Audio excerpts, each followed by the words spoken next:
Please do subscribe to Prajabheri News Channel. Mahashivratri సందర్భంగా తెలంగాణ ప్రజలకందరికీ కూడా హృదయపూర్వకంగా శుభాకాంక్షలు తెలియజేసుకుంటున్నాను.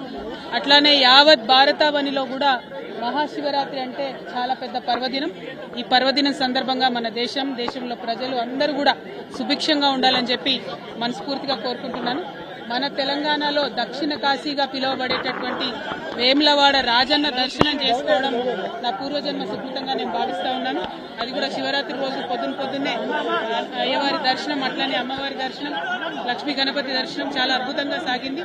మరి మనకు వేములవాడ రాజన్న అంటేనే కోడెమొక్కల రాజన్న, మన తెలంగాణ ప్రజలకు కోరుకున్నది ఇచ్చేటటువంటి కొంగు బంగారం లాంటివాడు మన రాజన్నను అంతకుముందు ఆంధ్ర పాలకులు బద్నాం చేసిన విషయం మీకు తెలిసిందే. వేములవాడకు వస్తే వాళ్ళు ఎలక్షన్ గెలవరని చెప్పి అపవాదు పెట్టి వేములవాడ క్షేత్రాన్ని దేవుళ్ళని కూడా బద్నాం చేసిన పరిస్థితి ఉండే ఒకప్పుడు.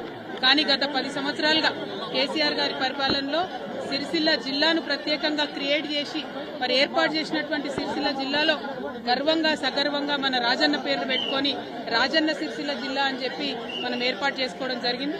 ఆ తర్వాత కూడా ఎట్లా అయితే ఇది ఒకప్పుడు రాజరాజ నరేంద్రుడి సమయంలో అద్భుతంగా వైభవోపేతంగా ఈ ఆలయం ఉండెను, అట్లానే 30 ఎకరాల భూమిని కూడా మరి చెరువు కోసం కొని ప్రభుత్వం నుంచి తీసుకొని అట్లానే బద్దిపోచమ్మ కూడా నిత్యం అనునిత్యం బోనం ఎక్కుతుంది వేములవాడలో.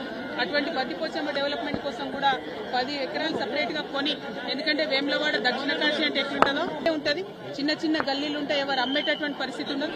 అయినా ప్రభుత్వం చొరవ తీసుకొని దాదాపు 250 కోట్ల పైచిలకు కేవలం ఆలయం అభివృద్ధి కోసమే ఖర్చు చేసినటువంటి ఘనత కేసీఆర్ గారి ప్రభుత్వానికి దక్కిందన్నది నేను ఈ సందర్భంగా తెలియజేస్తూ, మరి ఆ డెవలప్మెంట్ కొనసాగాలి.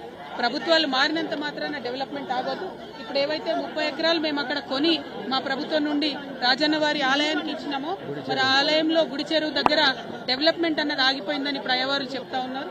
ఆ డెవలప్మెంట్ కంప్లీట్ చేయాలి. అక్కడ అనుకున్నటువంటి హాల్స్ కానీ, కళ్యాణ మండపాలు కానీ, చౌల్ట్రీలు కానీ ఇవన్నీ ఫినిష్ చేస్తే వచ్చిపోయేటటువంటి భక్తులందరూ కూడా మంచి ఉపయోగంగా ఉండేటటువంటి ఆస్కారం ఉంటుంది.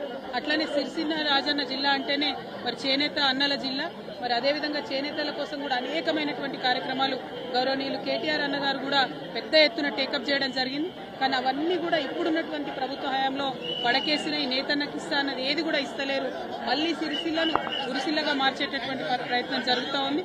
వీటిని విరమించుకొని ప్రభుత్వం ఎటువంటి భేదభావాలు లేకుండా అన్ని నియోజకవర్గాలు మన నియోజకవర్గాలే అని డెవలప్మెంట్ చేయాలి. మరి మా కార్యకర్తలను కూడా సిరిసిల్ల రాజన్న జిల్లాలో బాగా హరాస్మెంట్ చేయడం, కేసులు పెట్టడం, చిన్న వాళ్ళు టీ కొట్టు పెట్టుకున్నటువంటి వాళ్ళని కూడా మరి రామన్న ఫోటో ఉంటే తీసి పక్కనేయడం జరుగుతున్నది. ఇంత భేదభావం అవసరం లేదు. ఇవాళ పండగ పూట రాజకీయం మాట్లాడద్దు అనుకున్నా, కానీ మనకు తెలంగాణ ఉద్యమ సందర్భమైనా కూడా ఎప్పుడైనా కూడా గుడైనా బడైనా చెప్పేది గంటపతంగా చెప్పేటటువంటి నిజాయితీ ఉన్న వాళ్ళం కాబట్టి ఈ అంశాలు కూడా చెప్పాల్సి వస్తుంది. మరొకసారి ప్రభుత్వాన్ని రిక్వెస్ట్ చేస్తున్నాం, ఏదైతే డెవలప్మెంట్ వేములవాడలో సాగిందో అది కొనసాగించాలని కోరుతా ఉన్నాం.